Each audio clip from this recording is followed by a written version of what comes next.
Hi friends, ಮತ್ತೊಮ್ಮೆ ಹೊಸ ಕಥೆಯೊಂದಿಗೆ ನಿಮ್ಮ ಮುಂದೆ ಬಂದಿದ್ದೇನೆ. ಎಲ್ಲರಿಗೂ ಆತ್ಮೀಯವಾದಂಥ ಸ್ವಾಗತ. ಹಿಂದಿನ ಕತೆ ಒಂದು ದೊಡ್ಡ ನಗರದಲ್ಲಿ ನಡೆದ ನೈಜ ಘಟನೆ ಆಧಾರಿತ ಕತೆ. ಸ್ನೇಹ ಎಂಬ ಯುವತಿ ತನ್ನ ಮೊದಲ ಕೆಲಸಕ್ಕಾಗಿ ದೊಡ್ಡ ನಗರಕ್ಕೆ ಹೊರಟಿದ್ದಳು. ಮನೆಯಲ್ಲಿ ಎಲ್ಲರಿಗೂ ಆತಂಕ, ಆದರೆ ತನ್ನ ಕನಸುಗಳನ್ನು ನನಸಾಗಿಸಬೇಕು ಎಂಬ ಹಠದಿಂದ ಅವಳು ಒಬ್ಬಳೇ ಪ್ರಯಾಣ ಬೆಳೆಸಿದಳು. ಬೆಳಗಿನ ಜಾವ 4 ಗಂಟೆಗೆ ರೈಲು ನಿಲ್ದಾಣಕ್ಕೆ ತಲುಪಿದಳು. ಹೊರಗೆ ತುಂತುರು ಮಳೆ ಸುರಿಯುತ್ತಿತ್ತು.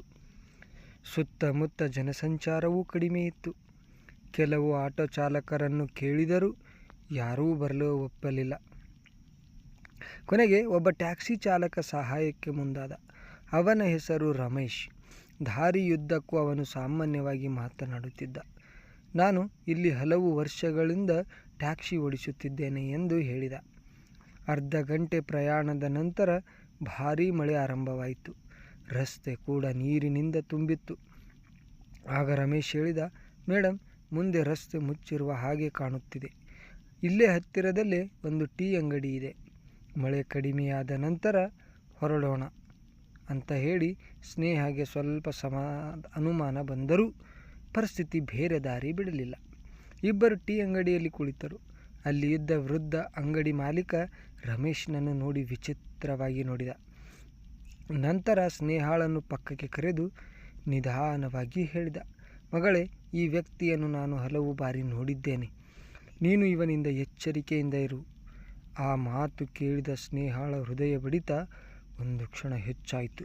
ಜೋರಾಗಿ ಮಳೆ ಬರ್ತಿದ್ದರಿಂದ ಇಬ್ಬರು ವೇಗವಾಗಿ ಟ್ಯಾಕ್ಸಿಯಿಂದ ಇಳಿದು ಮನೆ ಗೇಟನ್ನು ತೆಗೆದು ಓಪನ್ ಮಾಡಿ ಮನೆ ಒಳಗೆ ಹೋಗುತ್ತಾರೆ. ಮನೆ ಕತ್ತಲೆಯಲ್ಲಿ ನಿಶಬ್ದವಾಗಿದೆ. ಸ್ನೇಹ ಯಾರೂ ಇಲ್ಲ ಅಂತ ಅನಿಸುತ್ತೆ. ಇಲ್ಲ, ಮಲಗಿರುತ್ತಾರೆ ಬೇರೆ ರೂಮಲ್ಲಿ. ನಾವು ನಿಶಬ್ದ ಮಾಡುವುದು ಬೇಡ. ಇನ್ನೊಂದು ರೂಮಿಗೆ ಸ್ನೇಹಳನ್ನು ಕೂರಿಸಿ ನೀವು ಅಲ್ಲಿ ಒಂದು ಸ್ವಲ್ಪ ಹೊತ್ತು ಮಲಗಬಹುದು. ನಾನು ನಿಮಗೆ ಬಿಸಿ ಬಿಸಿ ಕಾಫಿ ಮಾಡಿಕೊಂಡು ಬರ್ತೇನೆಂದು ಅಡುಗೆ ಮನೆಗೆ ರಮೇಶ್ ಹೋಗುತ್ತಾನೆ. ರಾತ್ರಿಯೆಲ್ಲ ನಿದ್ರೆ ಇಲ್ಲದ ಸ್ನೇಹ ಹಾಸಿಗೆಯನ್ನು ನೋಡಿ ಅಬ್ಬಾ, ಒಂದು 10 ನಿಮಿಷ ಚೆನ್ನಾಗಿ ಮಲಗಬಹುದು ಎಂದು ಯೋಚಿಸುತ್ತಾಳೆ. ಅಷ್ಟರಲ್ಲಿ ರಮೇಶ್ ಕಾಫಿಯನ್ನು ತೆಗೆದುಕೊಂಡು ಬರುತ್ತಾನೆ. ಇಬ್ಬರು ಕಾಫಿಯನ್ನು ಕುಡಿದು ಹೀಗೆ ಮಾತನಾಡುತ್ತಾ ಕೂರುತ್ತಾರೆ. ರಮೇಶ್, ಸ್ನೇಹ, ನಿಮಗೆ ಬಾಯ್ ಫ್ರೆಂಡ್ ಇಲ್ವಾ? ಇದ್ದರು, ಆದರೆ ಇವಾಗ ಇಲ್ಲ. ಒಳ್ಳೆಯದಾಯ್ತು ಬಿಡಿ, ಯಾರಾದರೂ ಹೊಸಬರು ಟ್ರೈ ಮಾಡಬಹುದಲ್ವಾ ನಿಮಗೆ? ಹಾಗಾದರೆ ನೀವು ತುಂಬ ತಮಾಷೆ ಮಾಡ್ತೀರಾ ರಮೇಶ್? ಇಬ್ಬರು ಜೋರಾಗಿ ನಗುತ್ತಾರೆ. ರಮೇಶ್ ಸ್ನೇಹ ಕೈಯನ್ನು ಹಿಡಿದು, ನೀವು ನನಗೆ ಹೇಳಿಕೊಡುತ್ತೀರಾ ನನ್ನ ಹೆಂಡತಿಯನ್ನು ಹೇಗೆ ಮನವೊಲಿಸುವುದು? ನಿಮ್ಮಿಂದ ತುಂಬ ಉಪಕಾರ ಆಗುತ್ತೆ, ನನ್ನ ಸಂಸಾರ ಉಳಿಯುತ್ತೆ. ಆದರೆ ನಿಮ್ಮ ಹೆಂಡತಿ ಇಲ್ಲೇ ಪಕ್ಕ ಇದ್ದಾರೆ. ಅವರಿಗೆ ತಿಳಿದರೆ ಅವರಿಗೇನು ಕೇಳಿಸಲ್ಲ. ರಮೇಶ್ ಮತ್ತು ಸ್ನೇಹ ಕಣ್ಣಲ್ಲೇ ಮಾತನಾಡಿಕೊಳ್ಳುತ್ತಾರೆ. ಇಬ್ಬರ ಕಣ್ಣಲ್ಲೂ ಪ್ರೇಮ ಕಾಣಿಸುತ್ತದೆ. ನೀವು ತುಂಬ ಮುದ್ದಾಗಿದ್ದೀರಿ, ನೀವೂ ಅಷ್ಟೇ ಒಳ್ಳೆಯವರು ಅಂತ ಅನಿಸುತ್ತೆ. ಸ್ನೇಹ ತಲೆ ತಗ್ಗಿಸಿ ನಾಚುತ್ತಾಳೆ. ರಮೇಶ್, ಇಂದು ಜಗತ್ತನ್ನೇ ಮರೆಯುವಂತೆ ನಾನು ಮಾಡುತ್ತೇನೆ. ಹೊರಗಡೆ ಜೋರು ಮಳೆ ಸುರಿಯುತ್ತಾ ಇತ್ತು. ಆ ಮಳೆ ಶಬ್ದ ಅವರ ಶಬ್ದವನ್ನು ಇನ್ನಷ್ಟು ಮರೆಮಾಚಿತು. ಇಬ್ಬರು ತಮ್ಮನ್ನು ತಾವು ಮರೆತರು. ಇವತ್ತು ನನ್ನ ಜೀವನ ಸಂತೃಪ್ತಿಗೊಂಡಿತು. ಥ್ಯಾಂಕ್ ಯು ಸ್ನೇಹ. ನಿಮಗೆ ತುಂಬ ಸುಸ್ತಾಗಿದೆ. ಇವಾಗ ಮಲ್ಕೊಳ್ಳಿ, ನಾನು ಬೆಳಿಗ್ಗೆ ಬೇಗ ನಿಮಗೆ ಎಚ್ಚರಿಸುತ್ತೇನೆ. ರಮೇಶ್ ಅವಳ ಕೈಯನ್ನು ಹಿಡಿದು ನಿದ್ರಿಸಿದ. ಬೆಳಿಗ್ಗೆ 8 ಗಂಟೆ ಅಷ್ಟೊತ್ತಿಗೆ ಇಬ್ಬರಿಗೂ ಎಚ್ಚರವಾಯಿತು. ಇಬ್ಬರು ಬೇಗ ರೆಡಿಯಾದರು. ಸ್ನೇಹಾಗೆ ಇದೇನು ಮನೆಯಲ್ಲಿ ಏನೂ ಶಬ್ದ ಇಲ್ಲ ಅಂತ ಡೌಟ್ ಬಂತು. ಬೇರೆ ರೂಮಿಗೆ ಹೋಗಿ ನೋಡ್ತಾಳೆ, ಅಲ್ಲಿ ಯಾರೂ ಇರುವುದಿಲ್ಲ. ಅವಳಿಗೆ ಇದು ರಮೇಶನ ಸಂಚಾಗಿದೆ ಎಂದು ತಿಳಿಯುತ್ತದೆ. ಎಂತಹ ತಪ್ಪು ಮಾಡಿದೆ ನಾನು? ಅವನ ಸಂಚಿಗೆ ಬಲಿಯಾದೆ. ಮೋಸ ಮಾಡಿದ ಆತ ನನಗೆ ರಮೇಶನ ಕೊರಳ ಪಟ್ಟಿ ಹಿಡಿದು, ಯಾಕೆ ಹೀಗೆ ಮಾಡಿದೆ ನೀನು? ಸುಳ್ಳು ಹೇಳಿದೆ, ಮೋಸ ಮಾಡಿದೆ, ನೀನು ಮನುಷ್ಯನಾ ಎಂದು ಕೇಳಿದಳು. ನಾನೇನು ಮಾಡಲಿ ಸ್ನೇಹ? ನಿಮ್ಮನ್ನು ನೋಡಿದ ಮೇಲೆ ನನಗೆ ಸುಮ್ಮನಿರಲು ಆಗಲಿಲ್ಲ. ಅದಕ್ಕೆ ಹೀಗೆ ಮಾಡಿದೆ. ದಯವಿಟ್ಟು ಕ್ಷಮಿಸಿ. ನೀನು ಕ್ಷಮೆಗೆ ಅರ್ಹನಲ್ಲ. ಈ ಥರ ಇನ್ನೆಷ್ಟು ಹುಡುಗಿಯರಿಗೆ ನೀನು ಮೋಸ ಮಾಡಿದ್ದೀಯಾ ಯಾರಿಗೊತ್ತು?